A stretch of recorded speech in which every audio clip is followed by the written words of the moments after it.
Jai Baba, Chapter 13. Baba was an enigma. He was never shy of performing miracles. He read the minds and hearts of everybody who came in front of him and of those who were far away too. He knew exactly what each one said or did. He saved countless people with his majestic powers, and through his love made people walk the path of oneness and calmness. He really did not like fights, debates, and aggression. He wanted his lovers and followers to be calm and compassionate. He abhorred slander. Also, he was very clear that the laws of karma had to play her cards. Those who were very close to him suffered tremendously, as Baba would imply that to be cleansed of one's karma is the single most important dharma of all beings. The faster this karmic cleansing took place, the better it was for the individual. Thus, his nearest and dearest devotees who served him and spent so much time and their very lives with him suffered greatly. Their young children would die and Baba would apparently do nothing.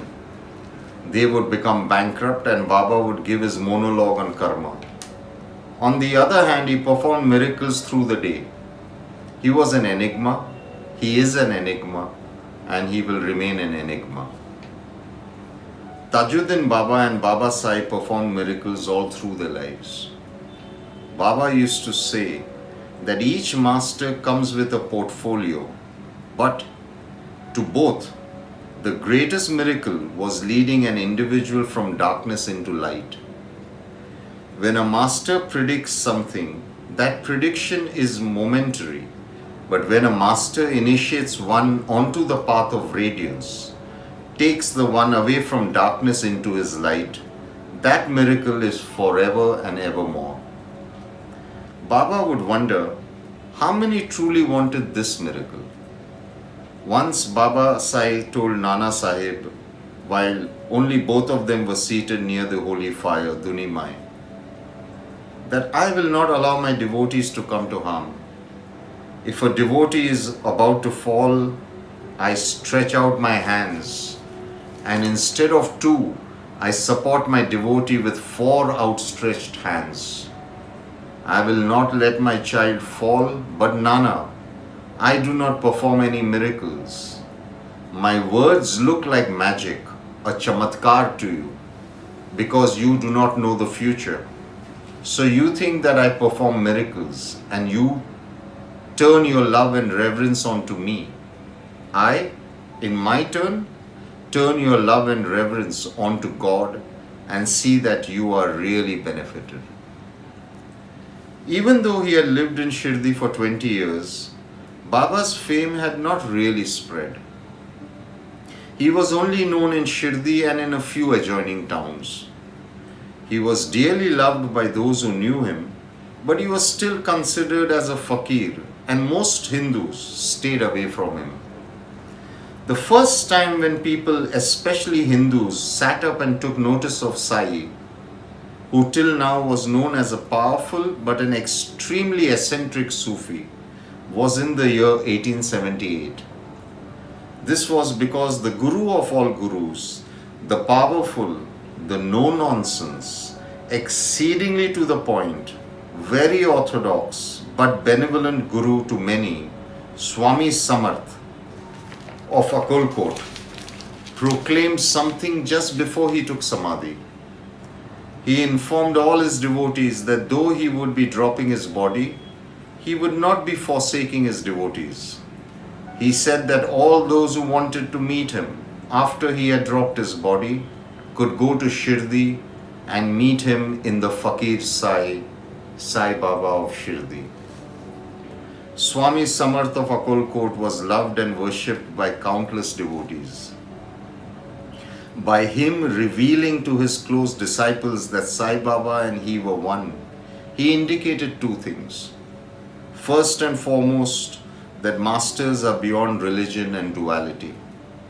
Also, Swami Samarth of Akolkot is considered to be an avatar of Lord Dattatreya, and by him proclaiming that he and Sainath are one, it meant that Sai Baba too was one with Lord Dattatreya.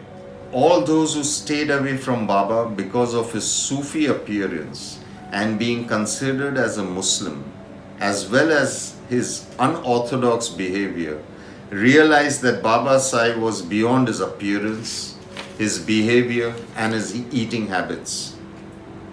Thus, after Swami Samarth of Akolkot left his body, his followers began to throng to Shirdi to see, meet, and pay obeisance to the man who the great and powerful Swami had directed them towards. It was then that a lot of Hindus began to come to Baba for blessings and predictions. This was the second wave of popularity for Baba. The third wave would come after a decade, when Baba would drop his body for 3 days and then return to his body 3 days later. Though Baba's popularity grew, he remained the same. His schedule did not get affected. His temperament did not change. His unorthodox lifestyle did not get altered. He continued to live in his humble manner, and it made no difference to him whether he was considered as God or a mad fakir. His main group, consisting of Mahalsapati, Tatya, and Shama, had taken him as their guru, and they were truly close to him. Who was Shama? Well, Shama was a school teacher. Initially, he did not think much of Baba. Shama lived close to Dwarkamai or Masjidai, and at night he would hear Baba talk in various languages, but to nobody in particular. Shama could hear Baba converse in various languages, and being a school teacher, Shama was aware of a few of those languages. He did not truly understand them, but could recognize which language Baba was speaking in. Shama always wondered who Baba was conversing with. Baba wasn't rambling incoherently. He was having a conversation in different languages. Shama was obviously unaware of Baba's spiritual magnitude and of the fact that Baba was conversing with spirit bodies, spirit workers, and guides. Night after night, hearing Baba converse in different languages baffled Shama. It also made Shama realize that Baba was not a fraud or some mad fakir, but a highly evolved soul. This brought about an interest in Shama's heart, and in no time, Shama and Baba were joined at the hip, which reflected a bonding of the spirit. Shama loved Baba but spoke to him as a friend. He did not truly revere Baba, but he truly loved Baba. He would often speak as though Baba was not the Sai, but just as Shama's friend, and Baba would never take offense.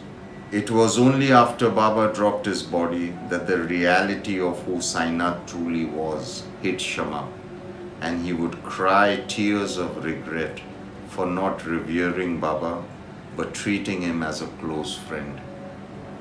Peace be to all. Baba bless us with strength to go through our lot with wisdom and calmness. Jai Sai.